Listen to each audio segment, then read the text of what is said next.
नमस्कार दोस्तों, मैं हूं बिट्टू कुमार और मेरे चैनल बिट्टू एडवाइजर में आपका स्वागत है। आज हम आपके बीच लेके आए हैं 508 का गेसिंग क्वेश्चन। महत्वपूर्ण क्वेश्चन है, सिलेबस से भी है और अपनी जीवन से भी है। घर में आप योगा किस प्रकार कैसे कर सकते हैं उसके बारे में है। इसको सिलेबस से हट के भी पढ़िएगा तो आपको प्रतिदिन का ये काम आएगा क्वेश्चन। प्रश्न है, योगासन कितने प्रकार के होते हैं? उन आसनों से होने वाले लाभ का वर्णन करें। तो चलिए इसका आंसर देखते हैं। उत्तर, यद्यपि आसनों की संख्या असंख्य है, कुछ प्रचलित योगासन इस प्रकार हैं।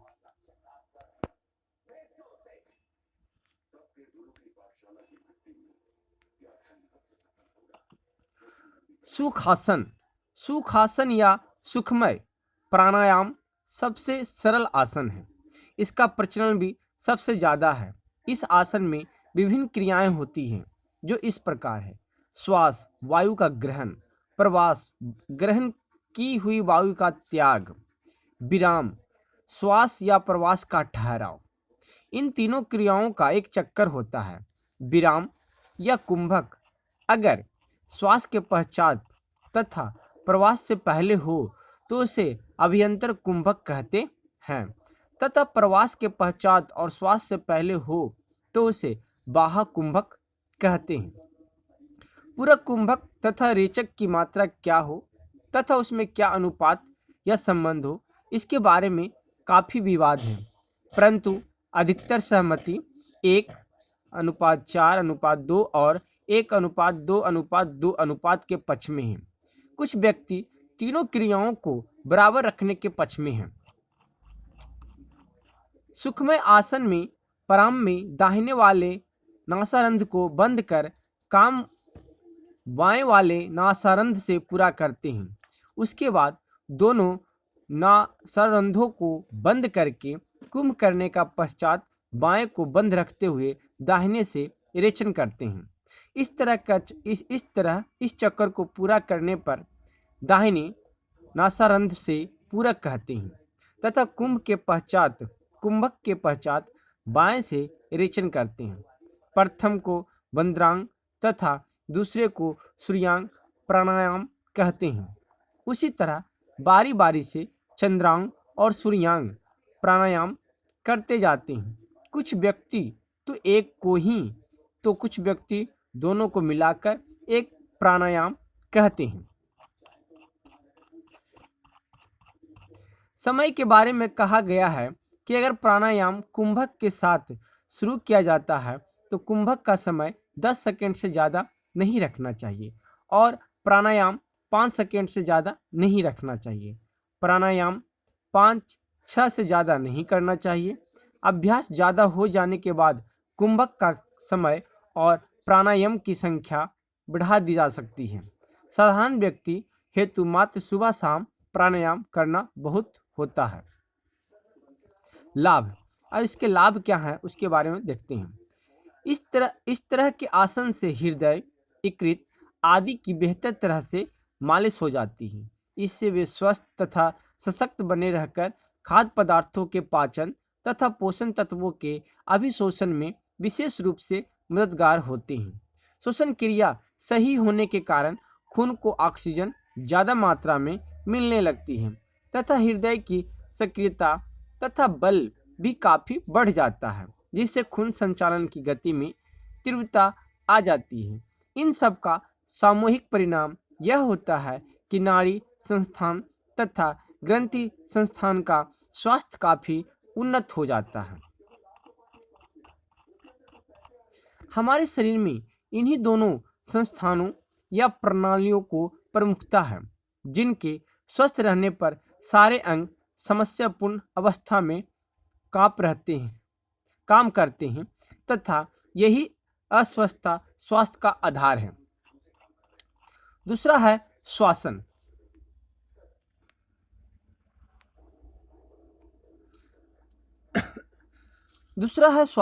इस आसन में समतल भूमि पर कोई कपड़ा बिछाकर सीधा पीठ के बल शिथिल अवस्था में हाथ, पैरों तथा गर्दन को ढीला छोड़ते हुए सत की भांति लेट जाता है। परंतु इस आसन में इस बात का ध्यान रखना चाहिए कि सिर पैर तथा रीढ़ एक सिध में हो तथा पैर फैलाए हुए, एड़ियां सटी हुई हो तथा पंजे खुले हुए हों। आंख बंद, चित्त शांत तथा सब चिंताओं से मुक्त, पूर्ण रूपेण शिथिलतावस्था में हो। यह आसन सब आसनों को करने के पश्चात 2 से 3 मिनट तक शारीरिक अंगों को आराम देने के लिए किया जाता है।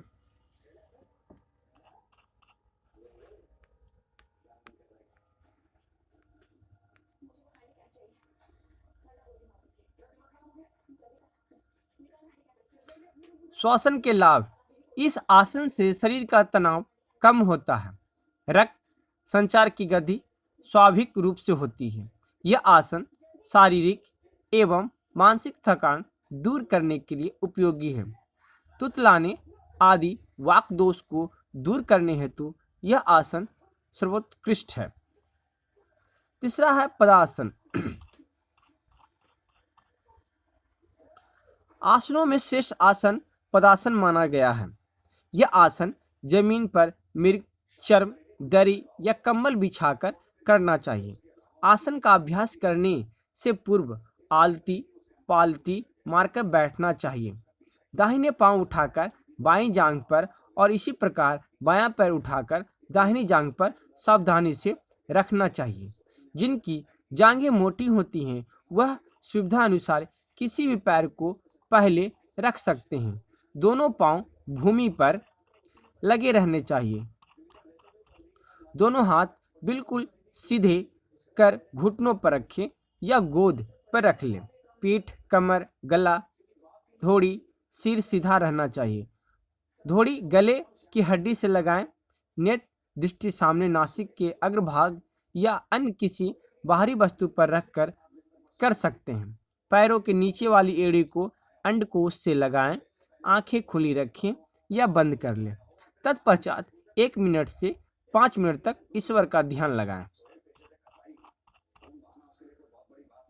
पद्मासन से लाभ। पद्मासन का अभ्यास करने से शरीर हमेशा सीधा रहता है, रक्त शुद्ध होता है, मुख कर शांति कांति उभर आती है, बुद्धि एवं स्मरण शक्ति तेज हो जाती है, मस्तिष्क विकसित होता है, वीर्य दोष दूर हो जाते हैं, पेट के समस्त रोग जैसे कुपच आदि शीघ्र दूर हो जाते हैं, अजीर्ण कभी नहीं होता है, गठिया, संघर्णी, रक्त विकार, दमा तथा वीर नष्ट होने जैसे रोग समूल नष्ट हो जाते हैं, पाचन शक्ति तीव्र हो जाती है तथा खाद्य सामग्री भी पचने लगती है।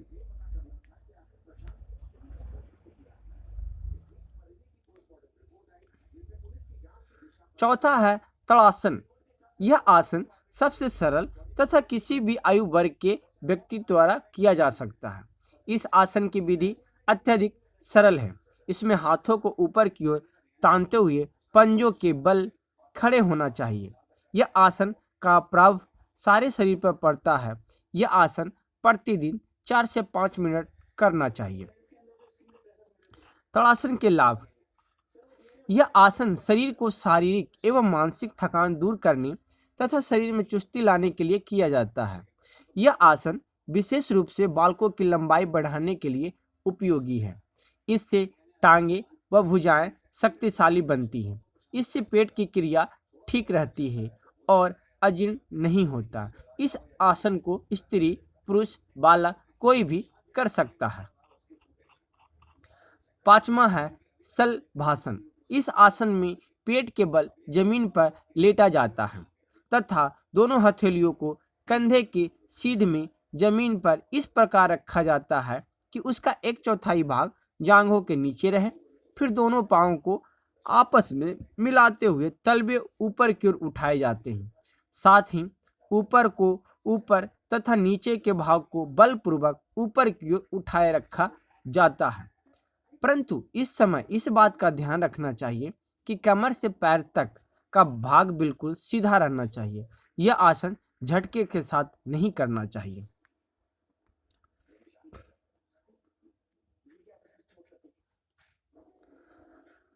शलभासन के लाभ। इस आसन से कमर तथा मेरुदंड लचीली बनती है तथा जठराग्नि प्रदीप्त होती है।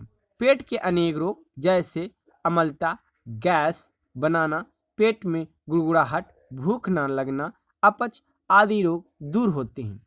यह आसन स्त्रियों के लिए विशेष रूप से उपयोगी होता है। इससे गर्भाशय संबंधी रोग दूर होते हैं। इस आसन के अभ्यास द्वारा स्मरण शक्ति का विकास किया जा सकता है। छठा है वज्रासन। वज्रासन इस आसन में दोनों घुटनों एवं पांवों को मोड़कर पंजों के बल बैठ जाता है। इसमें दोनों हाथों को तानते हुए सीधे घुटनों अथवा जांघों पर तथा छाती और रीढ़ को सीधा रखा जाता है। वज्रासन के लाभ। इस आसन को करने से शरीर वज्र के समान पुष्ट और बलवान हो जाता है। यही एकमात्र आसन है जो भोजन करने के पश्चात किया जाता है। यह आसन पाचन शक्ति को बढ़ाने हेतु किया जाता है। यह आसन ध्यान को एकाग्र करने, स्मरण शक्ति को विकसित करने तथा पीठ और छाती के रोगों को दूर करने में सहायक है। सातवां है हलासन अथवा स्वागासन। इस आसन में सर्वप्रथम पीठ के बल जमीन पर लेटा जाता है तथा हाथों की हथेलियों को नितंब के बगल में लगाकर जमाकर कमर के निचले भाग को धीरे धीरे ऊपर उठाकर क्रमशः दोनों पांवों के अंगूठों को जमीन से लगाया जाता है। जब तक संभव हो सके इसी स्थिति में रहने का प्रयास किया जाता है। फिर धीरे धीरे पैरों को पुनः उसी स्थान पर लाया जाता है। हलासन अथवा सर्वासन के लाभ। इस आसन को झटके के साथ नहीं करना चाहिए। यह आसन संपूर्ण शरीर में रक्त संचार को नियमित करता है। फलता चर्म संबंधी रोग इससे दूर होते हैं। अतिरिक्त चर्बी हटाने के लिए यह आसन सर्वश्रेष्ठ है। यह आसन रीढ़ की हड्डी को लचीला बनाता है। इस आसन से दमा, सूखा रोग, शरीर की दुर्गंध तथा मूत्र संबंधी रोग दूर होते हैं। चेहरा कांतिमय बनता है। मधुमेह, यकृत व प्लीहा के रोगियों के लिए विशेष रूप से लाभकारी है।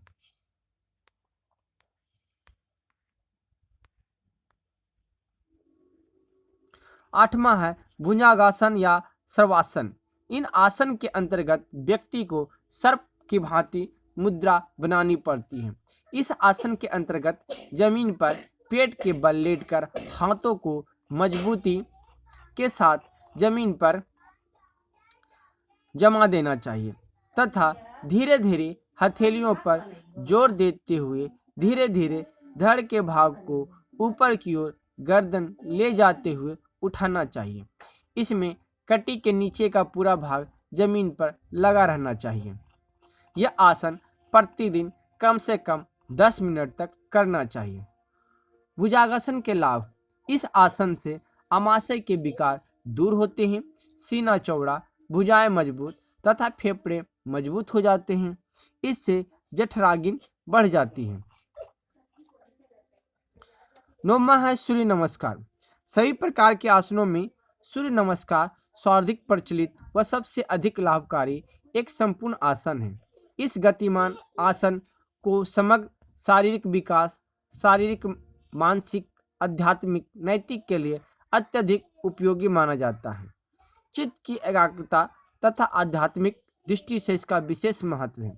सूर्य नमस्कार की सबसे बड़ी विशेषता यह है कि इसमें कई आसनों का प्रयोग किया जाता है। इस आसन के लिए आयु का कोई बंधन नहीं है।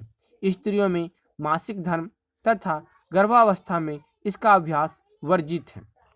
यह आसन सूर्योदय के समय सूर्यभिमुख होकर किया जाना चाहिए। नित्य क्रिया से निपटकर स्नानोपरांत इसका अभ्यास किया जाना चाहिए। यह आसन खुले, शांत और स्वच्छ वातावरण में करें। ढीले वस्त्र पहनकर ही यह आसन किया जाना चाहिए। थकावट और रोगी की स्थिति में यह नहीं किया जाना चाहिए। सूर्य नमस्कार की विधि। इस आसन के अंतर्गत निम्नलिखित आसनों को क्रमशः किया जाता है। यह आसन 7 स्थितियों में किया जाता है। पहला है प्रणामासन। प्रथम स्थिति। इस स्थिति में सूर्य की ओर मुख कर दोनों हाथ व पैर जोड़कर हाथों को प्रणाम की मुद्रा में छाती के समीप रखते हुए शरीर व मन को शांत व शिथिल मुद्रा में रखते हुए धीरे धीरे रेचक वायु का फेफड़ों से बाहर निकालना किया जाता है। हस्तपादासन द्वितीय स्थिति। इस स्थिति में दोनों हाथों को लंबा पूरक करते हुए ऊपर उठाकर पीछे की ओर ताना जाता है। इस समय हाथ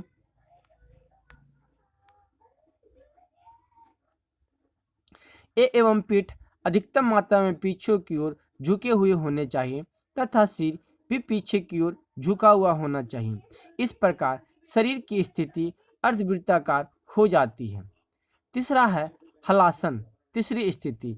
इस आसन में दोनों हाथों को तानकर रेचक श्वास को फेफड़ों से निष्कासन करते हुए दोनों पैरों के बाजू में हथेलियों को टिकाया जाता है। हथेलियां भूमि की ओर खुली हुई होनी चाहिए।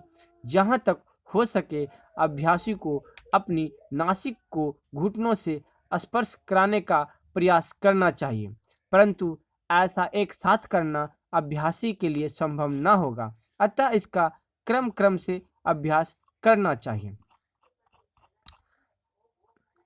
चौथा है असंचालन चौथी स्थिति। इस आसन में सिर को ऊपर कर पूरक श्वास को अंदर फेफड़ों की ओर खींचना करते हुए दाहिने पैर को पीछे की ओर अंगूठे एवं घुटने की भूमि पर स्पर्श करते हुए प्रसारित किया जाता है, ताना जाता है। बायां पैर एवं हाथों की स्थिति पूर्वतः बनी रहती है। इस अवस्था में सिर को पूर्ण रूप से ऊपर उठाते हुए तथा मेरुदंड को अधिकाधिक मोड़ते हुए अर्ध शरीर को अर्धवृत्ताकार अवस्था में लाने का प्रयास किया जाता है। इस अवस्था में मुंह ऊपर उठता है और ग्रीवा और पृष्ठभाग में स्थिति घोड़े की नाल के समान हो जाती है। पांचवा है पर्वतासन संचालन यानी कि पांचवी स्थिति।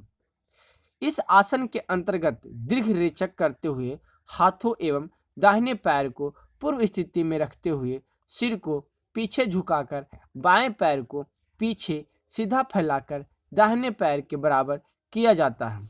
इस प्रकार दोनों पैरों की स्थिति समान हो जाएगी। इस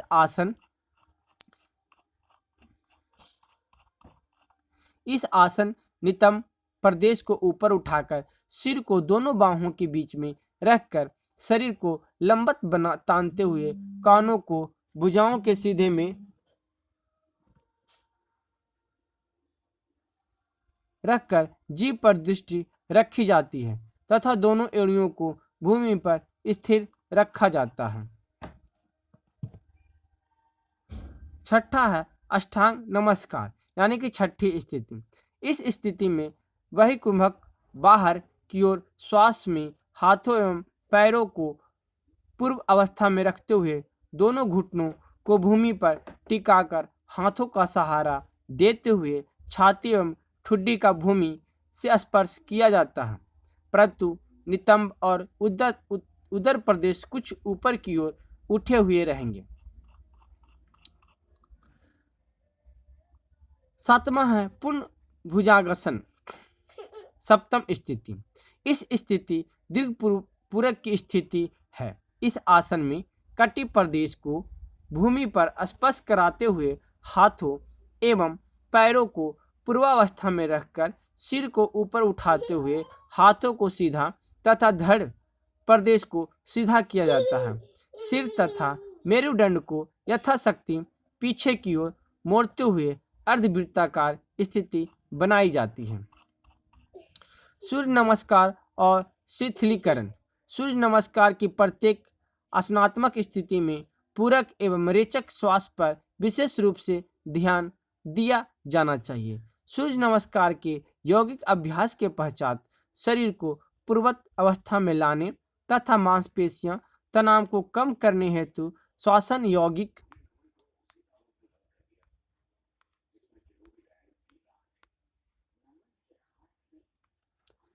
क्रिया की जाती है।